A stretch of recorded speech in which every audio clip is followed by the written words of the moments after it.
Some places do not just take lives, they take parts of expeditions, single members, critical supplies, entire groups who ventured too far. What connects them is not supernatural folklore. It is documentation, logs that end mid-sentence, gear found miles from where it should be, people who walked into documented terrain and never walked out, leaving behind evidence that raises more questions than it answers. Drop a comment right now telling us where you are watching from and what time it is. We want to see how far this reaches. The location at number 1 involves an expedition where every piece of recovered evidence pointed to something that should not have been possible given the timeline, the weather records, and the physical distance involved. Hit subscribe right now because what follows is not legend, it is record. Number 15. The Nahanni Valley, Northwest Territories, Canada. Locals call it the Valley of the Headless Men. The name is not metaphor. Between 1908 and the 1960s, multiple prospecting parties entered the valley. Several were found decapitated, their heads never recovered. The McLeod brothers went in during 1906. Their bodies were discovered in 1908 near a river later named Headless Creek. Both were decapitated. No gold was found with them, though they had reported promising deposits in their last communication. In 1917, a Swiss prospector named Martin Jorgensen was found in his sleeping bag, decapitated. In 1945, a miner from Ontario disappeared entirely. Only his campsite remained, undisturbed except for the absence of the man himself. The Royal Canadian Mounted Police investigated multiple incidents.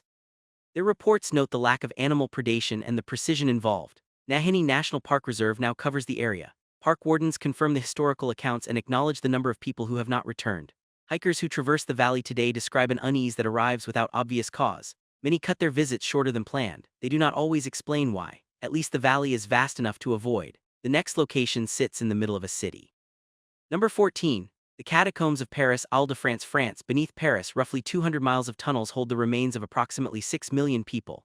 The legal tourist section covers less than 2 miles. The rest is unmapped, unstable, and illegal to enter.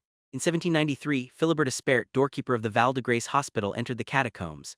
His body was found 11 years later in 1804, near an exit he had been unable to locate. His tomb remains in the tunnels where he died.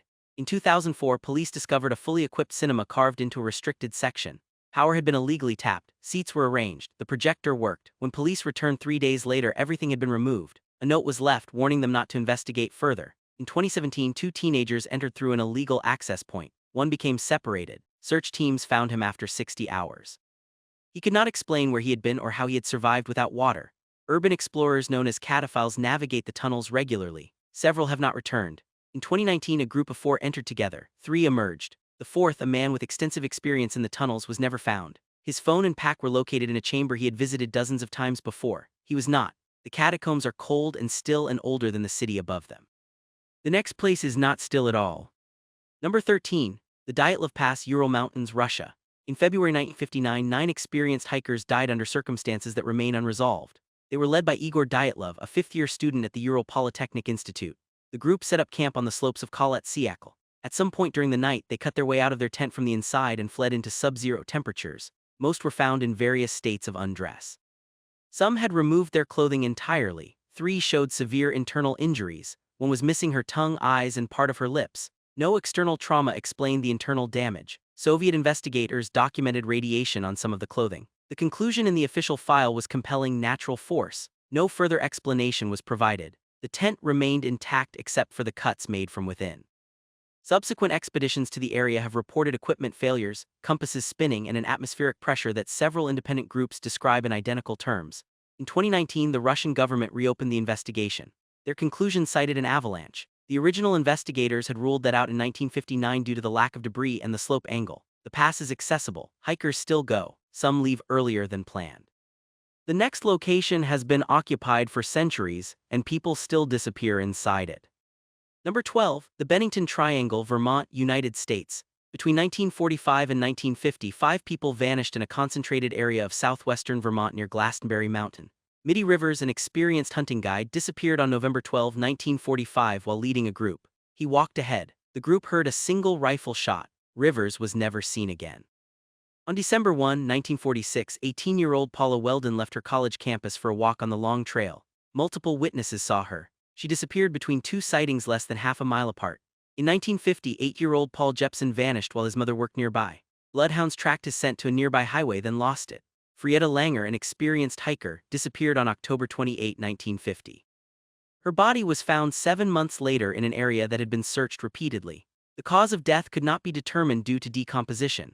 No clothing remained. Author Joseph Citro later termed the area the Bennington Triangle. Vermont State Police archives contain the case files. All remain open. Hikers on the Long Trail today report disorientation in specific sections where compasses fail to hold bearing. The Forest Service acknowledges the historical cases but attributes the disappearances to difficult terrain. The terrain has not changed. The disappearances have slowed but not stopped entirely. At least Vermont's missing stayed on land. The next place took people at sea. Number 11. The Sargasso Sea, North Atlantic Ocean. This is the only sea defined not by land masses but by ocean currents. The Gulf Stream, the North Atlantic Current, the Canary Current, and the North Atlantic Equatorial Current encircle a region of still water roughly 2 million square miles in size. Ships have reported complete loss of wind within its boundaries since the age of sail. Columbus documented it in his logs. Crews described floating fields of sargassum seaweed so thick it slowed their vessels to a standstill. Entire crews were said to have abandoned ships trapped for weeks without wind. In 1840, the French vessel Rosalie was found adrift inside the Sargasso. Sails set, cargo intact, no crew aboard. In 1872, the Mary Celeste was discovered in similar condition near the edge of the sea. The lifeboat was missing. No one aboard, no sign of struggle, no explanation in the log. In 1955, the yacht Connemara IV was found drifting with no one aboard. The last entry in the log offered no warning. Modern vessels equipped with engines are not immune. In 1976, the sailing vessel Ravanoch disappeared with crew. Wreckage was never found. The U.S. Coast Guard documents dozens of disappearances in the region, attributing most to weather or navigational error. Sailors transiting the area today report instruments malfunctioning and an unsettling stillness when wind dies. The water does not move the way water should. The next location is not water, it is ice. Number 10. The Flannan Isles Lighthouse, Outer Hebrides, Scotland. On December 26, 1900, a relief vessel arrived at the Flannan Isles Lighthouse to rotate the three-man crew. No one responded to flares or horn blasts. The lighthouse was empty. The clocks had stopped. 2 of the 3 oilskin coats were missing. 1 man had left his behind. The final log entry, dated December 15, described a storm of severe intensity. Weather records from the mainland show no such storm occurred on that date. Subsequent entries were erratic, describing a storm that ceased, then resumed, then ceased again. One keeper was described as very quiet. Another was reported as crying. The final line read, "God is over all." No entry explained their disappearance. The lighthouse door was closed. Meals were uneaten on the table. Beds were unmade. Investigators found no evidence of foul play, accident, or struggle. A massive wave was proposed as the cause, but only 2 coats were missing and the third man had no reason to leave without his. The lighthouse operated remotely after automation in the 1970s. Maintenance workers report unease when staying overnight. Doors open. Footsteps are heard on stone stairs when no one is present. Logs describe it. Workers repeat it. The mystery remains unresolved after more than a century. The next place is not a mystery, it is a wound. If you're still here, hit subscribe. The rest of this list does not get lighter. Still coming are number 9, a mountain that takes climbers in specific zones. Number 7, a region where search teams themselves require rescue. Number 4, a forest where expeditions lose members in sight of one another. And number 1, a place where the recovered evidence contradicted every physical law governing time and distance. Number 9, the death zone, Mount Everest, Nepal and Tibet. Above 26,000 feet, the human body begins to die. Oxygen levels are insufficient to sustain life. Climbers enter what is known as the death zone. More than 200 bodies remain on the mountain. Some are used as waypoints. Green Boots, a climber in bright green boots, marks a cave on the northeast ridge route. His identity was confirmed as Tsewang Palger, who died in 1996. In 1924, George Mallory and Andrew Irving disappeared during a summit attempt. Mallory's body was found in 1999 at 26,760 feet. Irving has never been located. In 1996, 8 climbers died in a single storm. The disaster was documented in multiple accounts. Several bodies remain where they fell. Recovery is often impossible due to altitude, weather, and the risk to additional lives. In 2019, 11 climbers died during the spring climbing season. Traffic jams in the death zone force climbers to wait in lethal conditions. Guides report that some climbers suffering from hypoxia remove their oxygen masks or wander from established routes. They are not seen again. The mountain does not release what it takes. Permits continue to be issued. Climbers continue to disappear. At least Everest is visible. The next place hides what it takes beneath the surface. Number 8, the Blue Hole, Dahab, Egypt. This is a submarine sinkhole roughly 130 meters deep, located on the coast of the Red Sea. It is considered one of the most dangerous dive sites in the world. Divers enter through a shallow opening called the saddle, then descend into a vertical shaft. At about 52 meters, an arch opens to the open sea. The arch is roughly 26 meters long. Nitrogen narcosis, oxygen toxicity, and depth combine to kill. Since the 1990s, more than 150 divers have died in the Blue Hole. A memorial with plaques bearing their names stands near the entry point. In 2000, Russian diving instructor Yuri Lipsky descended with a helmet camera. His body was recovered days later from 115 meters. The footage shows his final minutes. He descends too quickly. He realizes his error. He cannot correct it. The video ends at depth. Recreational diving guidelines prohibit descents beyond 40 meters. Divers enter the blue hole far beyond that limit, attempting to transit the arch. Many do not surface. Egyptian authorities have placed warning signs. Dive operators are required to verify certification. Deaths continue. The water is clear, warm, and still. It does not warn you, it simply takes you when you go too deep. The next location takes people on solid ground. Number 7. The Uinta Mountains, Utah, United States. This range runs east to west, unlike most North American ranges. The Uinta Basin and High Uintas Wilderness cover more than 450,000 acres. Search and rescue teams operate year-round. Missing person cases in the Uintas are disproportionately high compared to other ranges of similar size. In July 2018, a 6-year-old boy disappeared during a family camping trip near the Provo River. Search teams deployed within hours. He was found alive after 2 days, miles from where he vanished, across terrain he could not have navigated alone. He could not explain how he arrived there. In 1994, Jared Atadero, age 3, disappeared on the Big South Trail. His clothing was found years later miles away in an area previously searched. No further trace was found. In 2008, a group of experienced hunters entered the wilderness. One member separated briefly. He was never seen again. Search operations lasted weeks. No evidence of his presence beyond the separation point was ever recovered. Retired search and rescue personnel describe cases where tracks simply end, equipment is found in locations that make no logical sense, and people vanish in weather conditions that should make disappearance nearly impossible. The Uinta Wilderness remains open. Hikers are advised to travel in groups and remain on marked trails. Advice does not prevent loss. The next place is not wilderness, it is a building. Number 6. The Ridges, formerly the Athens Lunatic Asylum, Athens, Ohio, United States. Opened in 1874, the facility housed thousands of patients over more than a century. Overcrowding, experimental treatments, and neglect were documented throughout its operation. On December 1, 1978, a patient named Margaret Schilling disappeared. Her body was found on January 12, 1979 in a locked ward that had been unused for years. She had been dead for weeks. The outline of her body remained on the floor where she had lain, a stain that could not be removed. It remains visible today. Staff members reported hearing footsteps in empty wards, doors locking from the inside, and figures seen briefly in windows of sealed wings.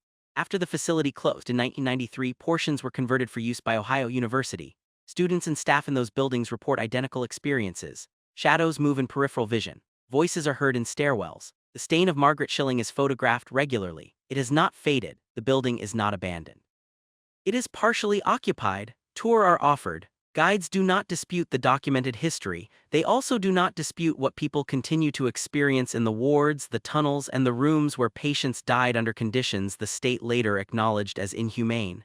At least the Ridges can be left. The next location surrounds you. Number 5. The Michigan Triangle, Lake Michigan, United States.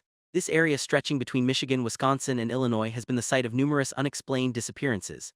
In 1937, Captain George Donner was commanding the freighter O.M. McFarland. He retired to his cabin and told his crew to wake him as they approached port. When they went to wake him, the cabin was locked from the inside. They broke the door. The cabin was empty. Captain Donner was never found. In 1950, Northwest Orient Airlines Flight 2501 disappeared over Lake Michigan with 58 people aboard. No distress signal was sent. Wreckage has never been definitively located despite decades of searching. In 2007, veteran pilot Dave Hawking disappeared while flying over the lake. His aircraft was never recovered. The Coast Guard documents dozens of vessel disappearances in the triangle. Weather is cited in some cases. In others, no explanation is offered. Pilots and boat operators report instrument malfunctions, sudden fog banks that appear without meteorological cause, and compass deviations. The lake is heavily traveled. Disappearances continue to occur. The triangle is not restricted airspace. It is not a no-sail zone. It is simply a region where the rate of unexplained loss exceeds statistical expectation. The next place does not lose people to water or air. It loses them to forest. Number 4. Aokigahara Forest, Yamanashi Prefecture, Japan. At the base of Mount Fuji lies a forest dense enough to muffle sound. The volcanic rock beneath it disrupts compasses. Aokigahara is known as a location where people go to end their lives. Since the 1950s, authorities have recovered hundreds of bodies. Annual sweeps are conducted. Signs are posted urging visitors to reconsider. Contact information for suicide prevention services is displayed at trailheads. But not everyone found in Aokigahara intended to die. In 2017, search teams found the remains of a hiker who had been missing for 2 years. His campsite suggested he had become lost and succumbed to exposure. He had not traveled far from marked trails. In 2004, a group of 5 tourists entered the forest together. One member lagged behind to take photographs. The group waited. He did not rejoin them. Search teams found his camera. They did not find him. His case remains open. The forest is approximately 35 square kilometers. Visibility is limited. The ground is uneven. Compasses fail due to magnetic anomalies in the volcanic rock. Searchers describe how quickly a person can vanish among the trees. Even calling out produces little sound. The forest absorbs it. Visitors describe an overwhelming silence and a sense of being watched. Many leave the marked paths and do not return. Aokigahara is patrolled. It is monitored. It still takes people. The next location took an entire group. Number 3, the Anjikuni Lake, Nunavut, Canada. In November 1930, trapper Joe Labelle arrived at a small Inuit village on the shore of Anjikuni Lake. He had visited the village before. This time it was empty. Kayaks were still tied at the shore, food was cached, rifles essential for survival were left behind. Sled dogs were found dead from starvation, still tethered. Graves had been opened, the bodies removed. Labelle reported the findings to the Royal Canadian Mounted Police. An investigation was launched. No evidence of struggle, disease, or mass migration was found. The approximately 30 inhabitants were never located. Skeptics have questioned whether the village existed at all, citing a lack of records. However, Labelle's report was logged. RCMP documents reference the investigation. In subsequent decades, hunters and researchers in the region have reported similar findings. Small camps abandoned with gear intact, fires still warm, no inhabitants present. The area is remote. Temperatures in November can reach lethal lows within hours. Leaving without supplies would mean certain death, yet the supplies remained, the people did not. Anjikuni Lake is rarely visited. The villages that were there are not there anymore. The next place is modern, well-documented, and still operating. Number 2, the Bermuda Triangle, Atlantic Ocean between Bermuda, Florida and Puerto Rico. The Triangle is one of the most heavily traveled shipping lanes in the world. It is also the site of a statistically disproportionate number of unexplained disappearances. In December 1945, 5 U.S. Navy Avenger torpedo bombers, Flight 19, disappeared during a training exercise. Radio transmissions indicated compass failure and disorientation. A rescue aircraft sent to locate them also vanished. No wreckage was ever found. In 1918, the USS Cyclops, a Navy cargo ship with 309 people aboard, disappeared without sending a distress signal. It is the single largest loss of life in U.S. naval history not directly involving combat. In 1963, the SS Marine Sulphur Queen, a tanker carrying molten sulfur, vanished with 39 crew members. Debris was found. The ship was not. The Coast Guard investigated and could not determine the cause. Theories range from methane hydrate eruptions to rogue waves to human error. No single explanation accounts for all incidents. Pilots transiting the area report sudden instrument failure, fog that appears within seconds, and electronic malfunctions. The National Oceanic and Atmospheric Administration acknowledges the disappearances but attributes them to environmental factors and heavy traffic. The triangle is not avoided. Thousands of flights and vessels pass through it daily. Most arrive safely, some do not, and some, like the case at number 1, leave behind evidence that contradicts the very possibility of what occurred. Number 1, the Andes flight disaster and the Ricardo Peña expedition, Andes Mountains. Argentina and Chile. In 1972, Uruguayan Air Force Flight 571 crashed in the Andes. 16 survivors were rescued after 72 days. The story is well known. What is less known is the 1947 expedition led by mountaineer Ricardo Peña. Peña and a team of 11 climbers entered a remote section of the Andes to chart unmapped peaks. They were expected to return within 6 weeks. After 3 months, a search was launched. Rescuers found the expedition's base camp intact. Supplies remained. Logs documented the first 2 weeks in detail. Then the entries stopped. No explanation was given. In 1949, a shepherd found a cache of equipment 80 miles from base camp. Inside were journals belonging to 3 of the missing climbers. The entries described a descent into a valley not on any map. The team reported temperatures rising despite increasing altitude. Compasses failed. One entry stated that the sun had not moved for hours. Another described hearing voices in a language none of them recognized. The final entry, dated 4 days after the logs at base camp ended, was written by Peña himself. It stated only, "We are not where we entered." No bodies were recovered. In 1953, 2 of the missing climbers were found alive by farmers in a village 200 miles south of the search area. They had no memory of the intervening years. Medical examinations showed no signs of prolonged malnutrition or exposure. Their clothing matched what they had worn in 1947. They could not explain the distance. Whether records from the region during the expedition showed no anomalies.